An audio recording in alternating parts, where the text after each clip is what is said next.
নমস্কার প্রিয় দর্শক বন্ধুরা, রত্না ফুড কিচেনে আপনাদের সকলকে স্বাগত জানাচ্ছি। আজ আমি একটা মিষ্টি রেসিপি নিয়ে এসেছি, সেটা হচ্ছে রসগোল্লা। একদম তুকতুকে, পুরো রসগোল্লা যেরকম হয় ঠিক সেরকম। দেখুন, আজকে আমি দেখাচ্ছি এই রসগোল্লা তৈরির প্রসেসটা। প্রথমে আমি 1 গ্লাস চিনি নিয়ে নিয়েছি এবং তার মধ্যে 1.5 গ্লাস জল আমি মাপ করে দিয়ে দেবো। আমি ওভেনের মধ্যে বসিয়েছি একটা বাটি, তার মধ্যে দিয়ে দিলাম এবং ভালো মতো এটাকে একটা রসে পরিণত করব।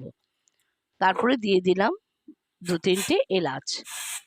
এবার আমি রসটা তৈরি করার জন্য আস্তে আস্তে চিনিটা ভালো করে গোলাচ্ছি। কি দিয়ে? একটা খুন্তি দিয়ে ভালো মতো গুলিয়ে নিচ্ছি। তারপরে আমি একটা বাটি 1 বাটি সুজি নিয়ে নিয়েছি। এদিকে রসটা তৈরি হতে একটু সময় লাগবে। দেখুন, বেশ একটু টাইম লাগছে রসটা হতে।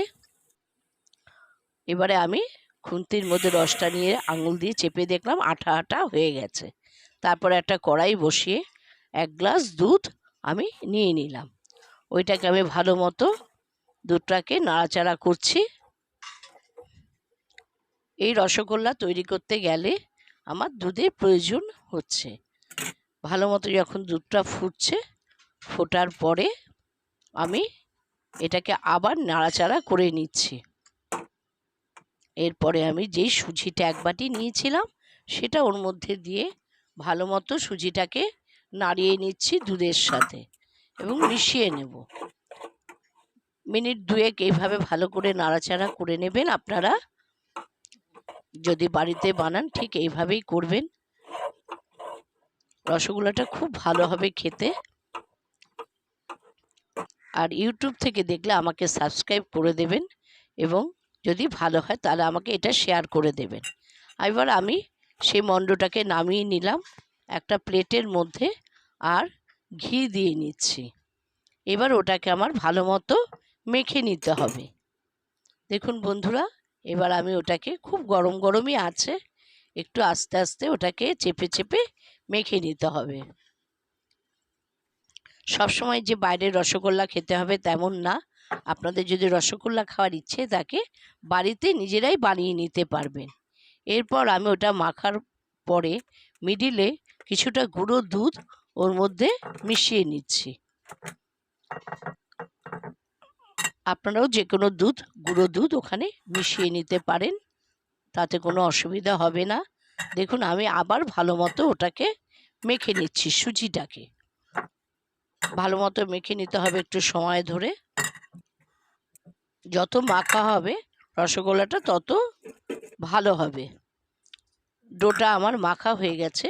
এবার ঘিটা আমি একটা বাটির মধ্যে নিয়ে ওটা হাতে মাখিয়ে নিয়ে এবারে রসগোল্লার আকারে সেগুলো গড়ে নিচ্ছি। সুজির ডো থেকে নিয়ে রসগোল্লার মতো করে নিচ্ছি। দেখুন, ঠিক এইভাবে রসগোল্লার মতো আপনারা করে নেবেন।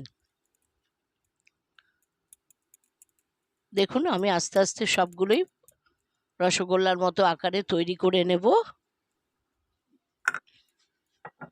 আস্তে আস্তে একটু সময় নিচ্ছে গোল্লাগুলো তৈরি করতে। এত সুন্দর মিষ্টি হবে আর এত ভালো খেতে হয়, না করলে বোঝা যাবে না। দেখুন, ভালো মতো আকার তৈরি করা হচ্ছে বন্ধুরা। সবগুলো সুজি আমি রসগোল্লার মতো করে নিচ্ছি।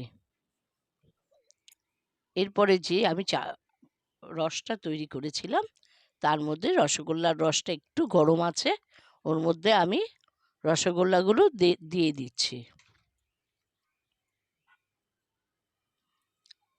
সব রসের মধ্যে দিয়ে দিলাম। 30 মিনিট পর ওটাকে খুলে দেখলাম যে রসগোল্লাগুলো বেশ সুন্দর রসে টয়টম্বু হয়ে গেছে। মানে এত সুন্দর হয়েছে বলার মতো না। দেখুন, আমি একটা প্লেটের মধ্যে বাটির মধ্যে নিয়েছি রসগোল্লাগুলো এবং সার্ভ করেছি। কত সুন্দর লাগছে বন্ধুরা, আর খুব নরম হয়েছে আর খেতেও সুস্বাদু হয়েছে। আপনারা বাড়িতে ট্রাই করতে পারেন, খুব ভালো রেসিপি এটা।